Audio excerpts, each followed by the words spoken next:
Ada orang Indonesia yang hidup sezaman Nabi Muhammad Shallallahu Alaihi Wasallam. Siapakah dia? Mari simak kisah yang tidak banyak diketahui orang.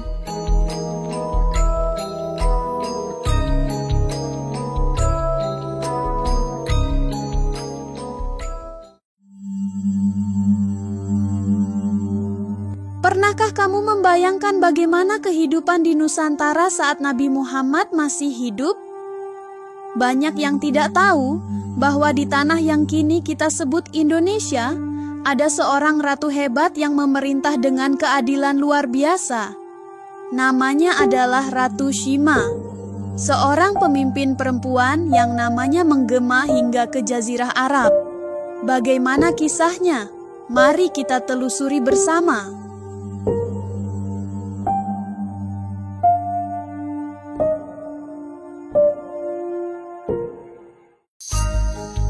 Ratu Shima lahir pada tahun 611 Masehi di Sumatera Selatan saat Nabi Muhammad baru setahun menjadi rasul. Ayahnya seorang agamawan Hindu dan setelah menikah dengan Kartikeya Singa, mereka pindah ke Jepara. Di sanalah Shima kecil tumbuh, berpindah-pindah dari satu candi ke candi lain di kawasan Dieng. Takdir membawanya menjadi penguasa hebat di kerajaan Kalingga, yang kini kita kenal sebagai daerah Jawa Tengah.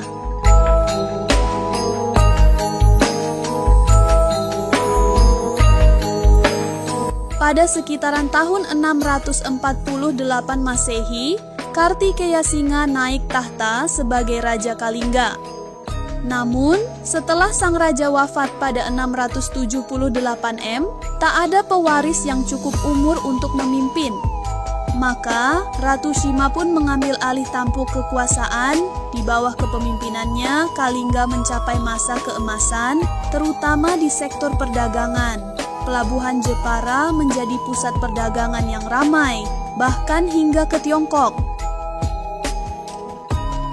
Para pedagang dari Tiongkok, India, bahkan Jazirah Arab datang ke Kalingga. Catatan Tiongkok menyebut bahwa Kalingga adalah negeri kaya, terutama karena garam yang menjadi komoditas ekspor utama. Tak hanya itu, Ratu Shima juga mengirim utusan ke Cina, menunjukkan bahwa Kalingga bukanlah kerajaan kecil yang terisolasi.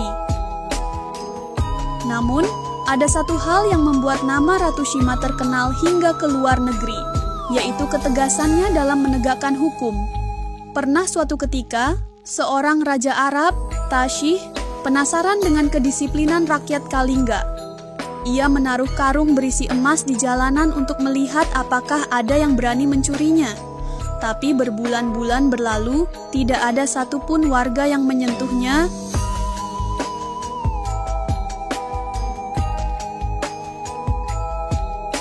Sampai suatu hari, putra kesayangan Ratu Shima, Pangeran Narayana, tak sengaja menyentuh karung emas itu. Hanya menyentuh, bukan mengambil. Tapi apa yang terjadi? Ratu Shima langsung menjatuhkan hukuman mati pada Pangeran Narayana. Namun, setelah pertimbangan panjang, hukuman mati diubah menjadi pemotongan kaki, karena yang bersalah adalah kakinya yang menyentuh emas. Hukuman pun dijalankan. Rakyat semakin hormat dan takut melanggar aturan. Hukum adalah hukum, tak peduli siapa yang melanggarnya.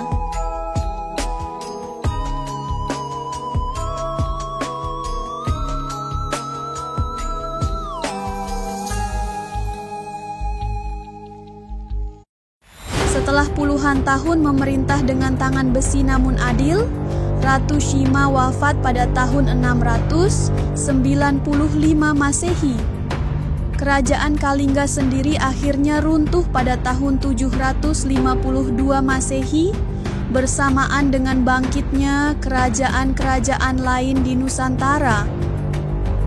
Begitulah kisah Ratu Shima, seorang ratu yang adil, tegas, dan membawa kejayaan bagi Nusantara di masa lampau. Bagaimana menurut kalian? Apakah hukum sekeras itu masih relevan di zaman sekarang?